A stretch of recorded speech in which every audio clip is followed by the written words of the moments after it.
Class 10th। आज हम करेंगे वर्कशीट नंबर 33, जिसमें कि हम 30 डिग्री, 45 डिग्री और 60 डिग्री के त्रिकोणमितीय अनुपात के बारे में पढ़ेंगे। अभी तक आपने जो त्रिकोणमितीय अनुपात पढ़े थे उसमें आपने sine theta, cos theta, tan theta या फिर साइन फाई, साइन ए इस तरह से पढ़ा था। अब अगर हम यहाँ पर थीटा, ए, फाई इन सब की जगह अगर कुछ पर्टिकुलर मान रख दें, जैसे कि 30 डिग्री, 45 डिग्री या 60 डिग्री, तो इन त्रिकोणमितीय अनुपातों के क्या मान निकल कर के आएंगे, इसके बारे में हम आज पढ़ेंगे। ठीक है, तो यहाँ पर सबसे पहले दिया है, याद कीजिए और बताइए। तो पहले हम पिछली वर्कशीट का कुछ रिवाइज कर लेते हैं।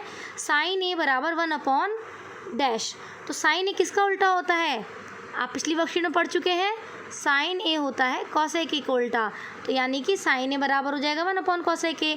टेन ए बराबर क्या हो जाएगा? 1/कॉट ए। ये तो बहुत आसान है, ये आपको याद होगा कि आप बहुत जल्दी कर सकते हैं। सेक ए बराबर 1/ क्या? Cos A. ये आपको याद होना चाहिए। कॉस ए बराबर 1/, ये हमने अभी भी लिखा है ना। सेक ए का उल्टा क्या है? Cos A. तो कॉस ए का उल्टा क्या हो जाएगा? सेक ए। ये तो बहुत आसान है। कॉट ए बराबर 1/टेन ए। कॉसेक ए बराबर 1/साइन ए। ये तो बहुत इजी था, बहुत जल्दी से आपने कंप्लीट कर लिया। अब आगे देखते हैं, क्या हम अलग अलग त्रिकोणमितीय अनुपातों के मान ज्ञात कर सकते हैं? तो आइए कोशिश करते हैं निकालने की। यहाँ पर आपको एक ट्रायंगल दिया गया है ABC, जहाँ पर ये जो थीटा की जो वैल्यू है, जो न्यून कोण दिया गया है वो है 45 डिग्री और यहाँ B पॉइंट पर 90 डिग्री दिया है। ठीक है, तो यहाँ कुछ और वैल्यूज़ हमें गिवन है, तो वो हम इस दिए गए समकोण त्रिभुज में लिख लेंगे। जैसे कि AB बराबर 1A, तो AB बराबर 1A का मतलब क्या है? यहाँ पर आप उसको क्या लिख सकते हैं? A। ठीक है, BC बराबर 1A, इसको भी आप A लिख सकते हैं। AC बराबर √2A, तो यहाँ आपने लिख लिया √2A। अब सबसे पहले हम क्या करेंगे कि जैसे हम दिए गए समकोण त्रिभुज में कर्ण, आधार और लंब पहचानते हैं ना, तो उस रूप में हम इस त्रिभुज की भुजाओं को लिख लेंगे। 90 डिग्री के सामने वाली कौन सी भुजा होती है? हाइपोटेनस। ठीक है ना, कर्ण। और जो दिया गया न्यून कोण है उसके सामने वाली कौन सी होगी? P। परपेंडिकुलर यानी कि लंब। और ये जो न्यून कोण के साथ वाली जो भुजा है ना, इसको हम कहते हैं आधार, यानी कि ये हो जाएगा बेस। मैं यहाँ पर लिख रही हूँ, ठीक है, नीचे वाली जो भुजा है, और ये बेस मतलब आधार। तो ये तीनों साइड हमने फिक्स कर ली हैं, जो इनके नाम है वो हमने यहाँ पर लिख दिए हैं। तो यहाँ पर क्या दिया गया है? साइन 45। साइन 45 की वैल्यू आप कैसे निकालेंगे? तो पहले तो हम ये लिख लेंगे जो हमने फॉर्मूला इजी वाला याद कर रखा है ना, बहुत आसान वाला। पंडित बद्री प्रसाद हर बोले। ये तो सभी बच्चों को रट चुका होगा अभी तक। तो साइन कॉस टेन, ठीक है, और ये बीच में बटे की लाइन। तो आप क्या करेंगे? साइन 45 का मतलब क्या है? साइन थीटा क्या होता है?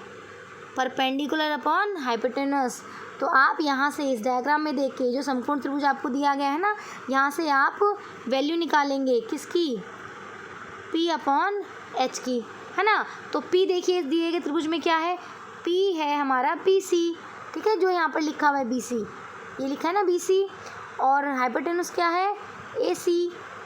ठीक है, पहले आपने इस फॉर्म में लिखा और फिर त्रिभुज में से देख करके जो इनके मान दिए गए हैं वो आपने यहाँ पे लिख दिए हैं। BC का मान है A, AC का मान है A√2। तो उसके बाद A से A कट जाएगा और आंसर क्या आएगा? आंसर आएगा 1/√2। समझ आया? इसी तरह से आप cos 45 निकालेंगे। cos की वैल्यू निकालने के लिए आप क्या करते हैं? बेस अपॉन हाइपोटेनस, है ना। तो अब हम क्या करेंगे? यहाँ पर बेस अपॉन हाइपोटेनस की वैल्यू पुट कर देंगे। ठीक है, cos 45 के लिए आप क्या करोगे? Base upon hypotenuse. तो बेस क्या है दिए गए त्रिभुज में? बेस है AB, है ना, और हाइपोटेनस क्या है? AC। अब त्रिभुज में से देख के आपने मान रख दिए इनके, A/में A√2, और ये कैंसिल आउट होने के बाद आंसर आया 1/√2। ठीक है, इसी तरीके से tan 45 भी निकालेंगे। tan 45 क्या होता है? Perpendicular upon base.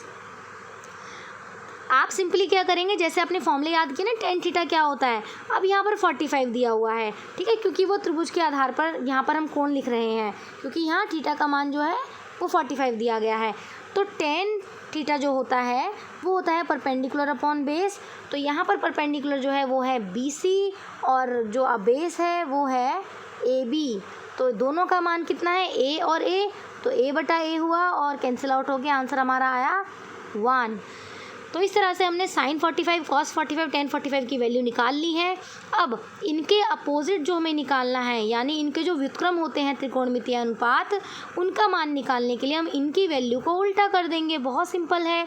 तो cosec 45 sin 45 का उल्टा क्या होगा, cosec 45, तो इसका उल्टा हम कर देंगे 1/√2 का जब हम अपोजिट करेंगे, उल्टा करेंगे, तो वैल्यू क्या आएगी, √2 अपॉन में 1, जिसको कि हम √2 के बराबर लिख सकते हैं।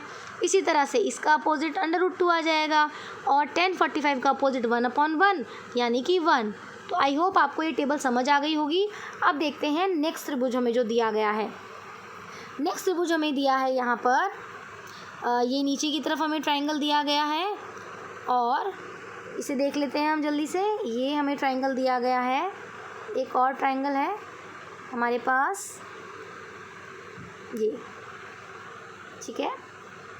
यहाँ हमें ट्रायंगल दिया गया है। ये जो त्रिभुज हमें दिया गया है ABC, ठीक है। अब यहाँ देखिए क्या लिखा है, नीचे लिखा है इन ट्रायंगल ABD। त्रिभुज आपको पूरा नज़र आ रहा है, लेकिन यहाँ आपसे बात की जा रही है ट्रायंगल ABD की। तो AB है हमारा 2A, BD है हमारा A और AD है A√3। तो इसको लिख लेते हैं, AB बराबर 2A, ये वाली साइड है 2A, BD बराबर A यानी नीचे वाली साइड है A, और AD ये जो बीच वाली है बेटा, ये जो है साइड, इसका मान मैं यहाँ लिख रही हूँ, ठीक है, क्योंकि बीच में लिखने के लिए जगह थोड़ी कम है, तो मैं यहाँ लिख रही हूँ इसका मान A√3। अब देखिए यहाँ पर हमें क्या निकालना है, sin 60। ये जो हमें यहाँ थीटा दिया है वो 60 डिग्री आपको नज़र आ रहा होगा। तो 90 डिग्री के सामने वाली साइड कौन सी हो गई, ये हो गई हमारी H, और ये न्यून कोण के सामने वाली ये हमारी साइड हो गई P, और नीचे वाली साइड जो कि B है ना, बेस है, उसका मान A दे रखा है। तो ये तीनों साइड हमने लिख ली हैं, ठीक है। जैसे हमने अभी ऊपर वाले त्रिभुज में मान निकाले थे त्रिकोणमितीय अनुपात के, इसी तरह से हम यहाँ करेंगे। बिल्कुल सिंपल है, कोई अंतर नहीं है, बिल्कुल सेम आपको ऐसे ही करना है। sin 60 निकालना है आपको यहाँ पे। तो sin थीटा क्या होता है, वही फॉर्मूला जो अभी हमने लिखा था ना, पंडित बद्री प्रसाद हर बोले, ये तो हर एक क्वेश्चन में इस्तेमाल होने वाला है, sin cos tan, ठीक है। तो अभी sin थीटा क्या होता है, परपेंडिकुलर अपॉन हाइपोटेनस। अब इस ट्रायंगल में देखिए परपेंडिकुलर क्या है, ये है हमारे पास AD, है ना, और जो हाइपोटेनस है वो क्या है, AB। तो अब इन दोनों की वैल्यू आप लिख दीजिए।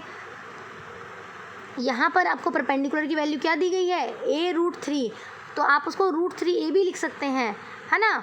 और नीचे आपको क्या दिया गया है, AB की वैल्यू कितनी है, AB की वैल्यू कितनी है 2A, है ना। तो यहाँ पर आप लिखिए, देखिए ध्यान से देखिए, AD का जो मान है वो है √3A और